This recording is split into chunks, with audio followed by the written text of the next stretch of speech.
ang huling dalawang T-129 attack helicopters mula sa Turkey dumating na sa Pilipinas. Ngayon nga po mga idol ay kompleto na ang mga bagong attack helicopters na binili ng Pilipinas para sa Philippine Air Force. Yan ang pag-uusapan natin, pero bago yan, kung bago ka lang sa aking channel, huwag mong kalimutang mag-like, subscribe at i-hit mo na rin ang notification bell button para lagi kang updated sa mga bagong videos natin.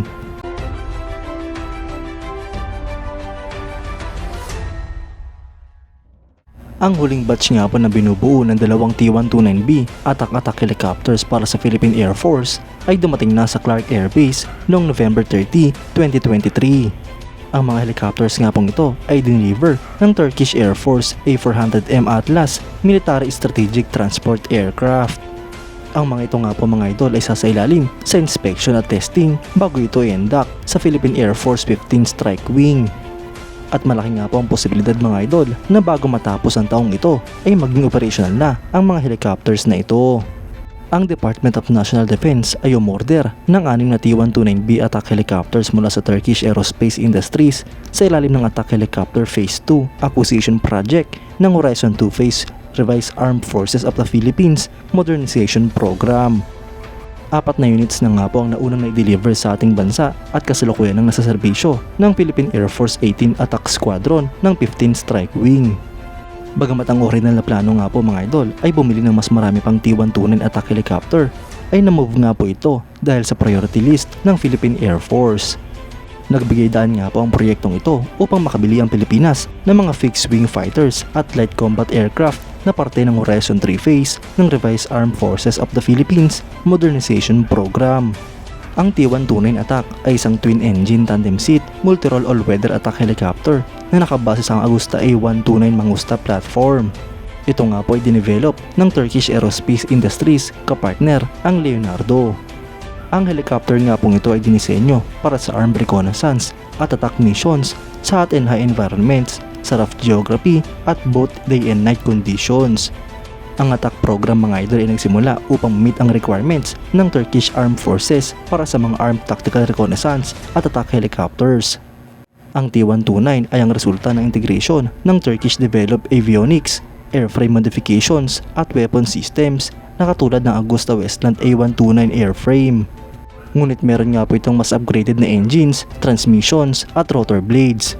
Ang helicopter na ito mga idol ay unang lumipad noong September 28, 2009 at ni-introduce naman noong 2014. Sinimulan nga po itong i-produce noong 2009 hanggang sa kasalukuyan at meron na nga pong mahigit sa 78 units ang mga nagawang ganito. Sa kasalukuyan ay tanging Pilipinas, Nigeria at Turkey lamang ang mga operators ng helicopter na ito. Ang T-129 attack ay pinapalipad ng 2 crew. May habang nga po itong 14.54 meters, height na 3.4 meters, maximum take-off weight na 5,056 kilograms at power plant na 2 LH-Tech CTS-800 4A turboshaft engines. Sa performance naman mga idol ay meron nga po itong maximum speed na 281 km per hour, range na 537 km, ferry range na 1,000 km at endurance na 3 hours. Habang sa armament naman ay meron nga po itong isang M197 20x102mm 3-barrel rotary cannon na may 500 rounds. At meron nga po itong total na 4 na hardpoints na may provision upang magdala ng iba't ibang mga kagamitan. Ilang halimbawa na nga po dyan ang Hydra 70 at CR7 na mga rockets at ang mga UMTAS at SIRIT na mga missiles. Sa avionics naman ay gumagamit ito ng Aselsan Electro-Optical Flare System.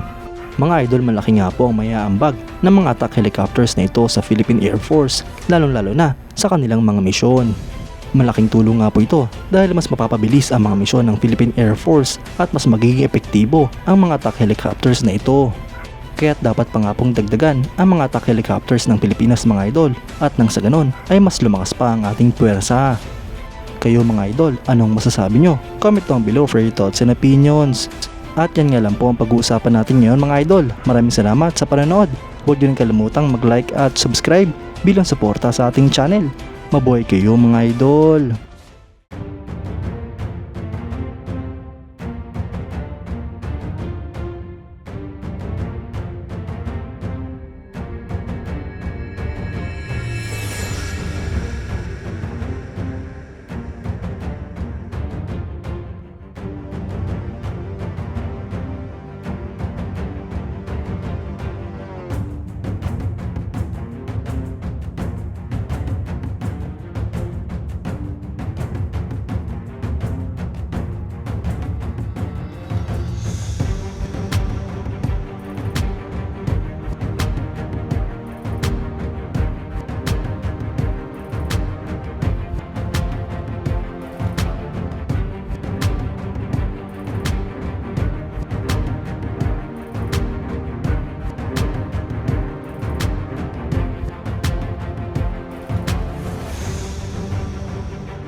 much.